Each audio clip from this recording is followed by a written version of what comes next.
together in all movements of the joints. They won't displace. So that is the fibrous capsule. Third, internally they are all lined by the synovial membrane. If there is a synovial joint, there should be a synovial membrane which lubricates the joint, making them frictionless, smooth movements. So synovial membrane is there. And this synovial membrane, where it is present? On the inner aspect of the fibrous capsule. So fibrous capsule outside is very rough, tough, protective in function. But if you see the inner surface of the fibrous capsule, if you cut and reflect it, it is glistening, it is shining, because it is covered by a very delicate membrane. That delicate membrane is called the synovial membrane. And what is the function? Why it is internally lined? Because it has to produce synovial fluid. That is the fourth requisite. It should contain, joint cavity should contain synovial fluid. If these four things are present together in any human body joint, we declare that joint as a movable or the synovial variety. So this TM joint also fulfills all these prerequisites. Then we declared it as a bicondylar synovial variety of the joint. Is it clear?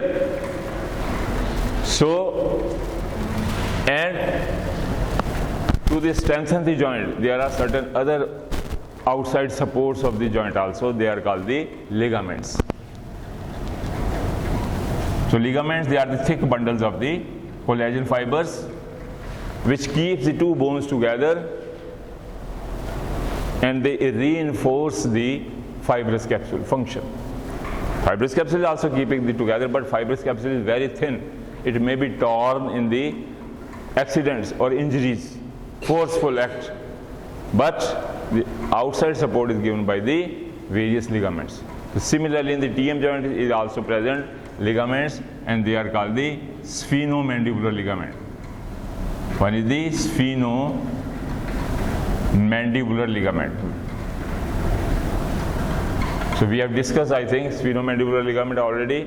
It is attached above to the spine of the sphenoid of the greater wing, and below it is attached to the tip of the lingula of the mandible, near the mandibular foramen, lingula.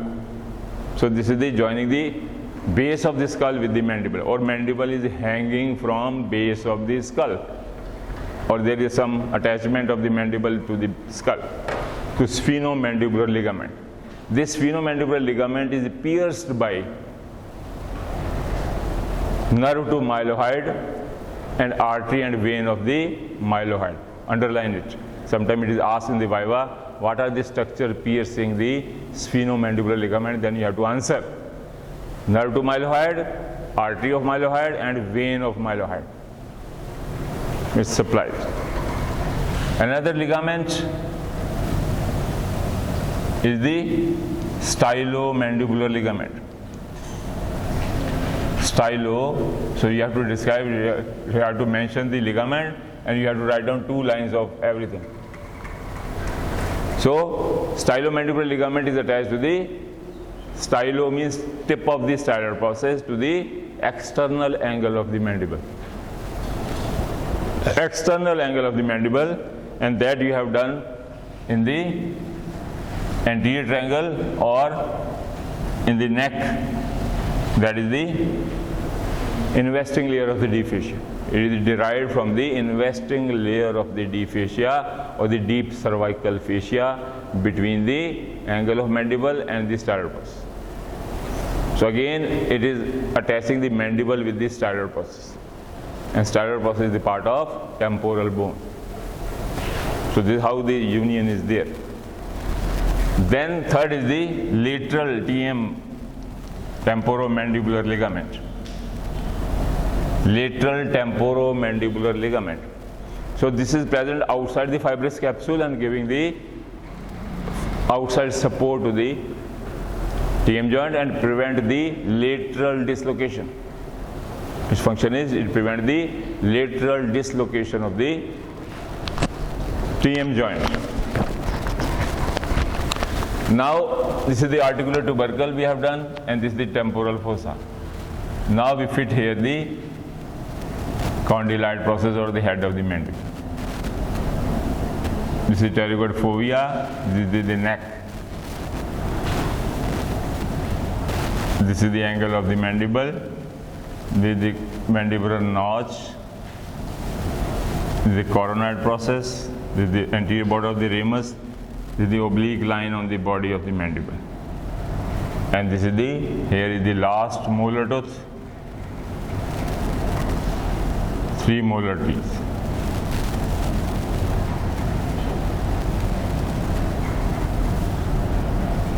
So this is the internal angle of the mandible, this is the external angle. So there are 2 angles where the vertical ramus bend to form the horizontal body of the mandible.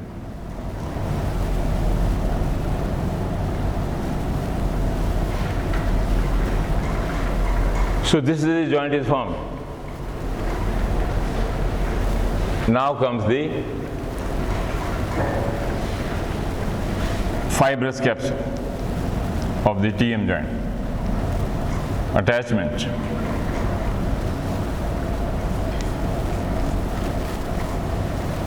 First to the temporal fossa, then second is to the head of the mandible. So the fibrous capsule is circumferential. First word you have to use, circumferential.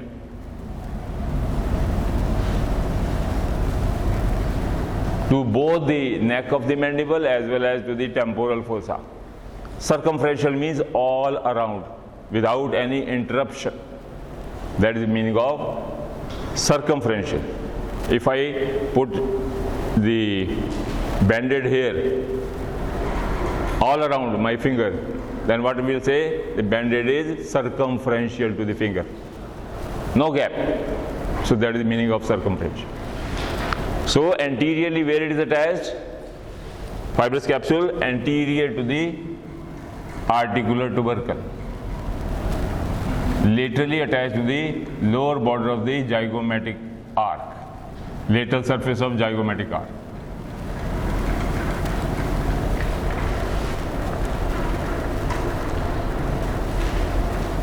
And posteriorly where it is attached? To the tympanosquamous fissure. This is the tympanic part of the temporal bone, and this is the squamous part above. So where the squamous meet with the temporal bone, so this is the fissure. So here it is attached. The fibrous capsule posteriorly, beyond the temporal fossa. So just behind the temporal fossa, the fissure here belongs to the tympanic part of the temporal bone is there. And this is the squamous part. So this fissure is called the tympanosquamous fissure. So anteriorly, beyond the articular tubercle, laterally to the zygomatic arc, and posteriorly to the articular, and medially it is attached to the greater wing of the sphenoid bone. Medially greater wing of sphenoid.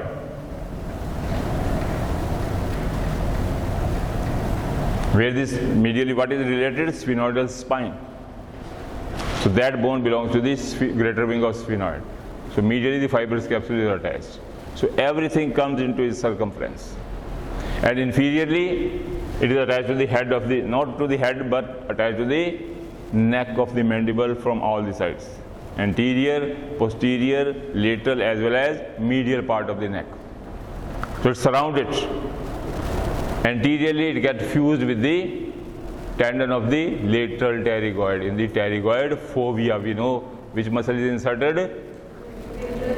So it is fused with that anteriorly, because we know here is the pterygoid fovea and here is the shining white tendon of the lateral pterygoid is inserted. So this is the muscle, the lateral pterygoid, from the lateral pterygoid plate. So it is inserted. So fibrous capsule is also fused with the anterior surface of the neck, plus adjoining is tendon of bile, lateral pterygoid. So that is from the joint cavity. Posteriorly, it is attached to the posterior surface of the neck of the mandible, and same fissure, tympano-squamous fissure. So this is how. And laterally to the neck of the lateral surface of the neck.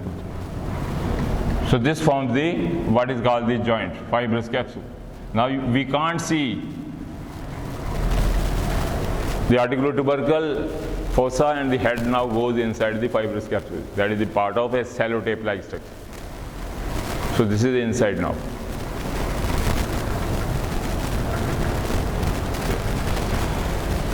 Then relations of the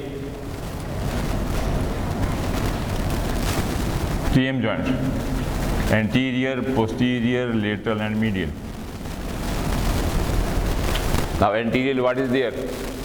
Lateral pterygoid muscle. Posteriorly what is there? The tympanic part of the temporal bone and styloid process and mastoid process. They are posterior in position. Laterally, the lateral TM joint ligament. Lateral temporomandibular ligament is the lateral position. And medially, that is to be important, to be written.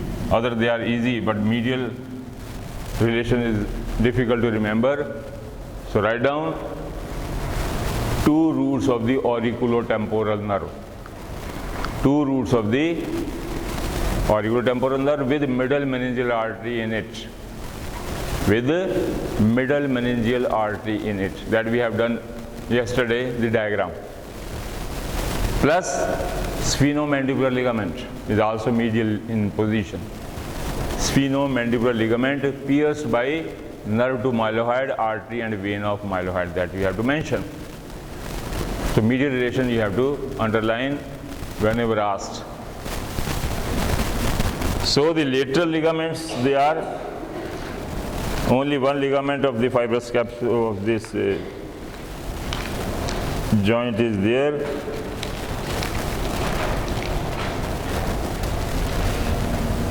And it is attached to the lateral surface of the TM joint, lateral ligament to the zygomatic arch lateral surface. It runs obliquely backward and downward and attached to the lateral surface of neck of mandible. So this is the lateral ligament. Outside the fibrous capsule, this is the direction of the fibers. Backward, downward and obliquely placed.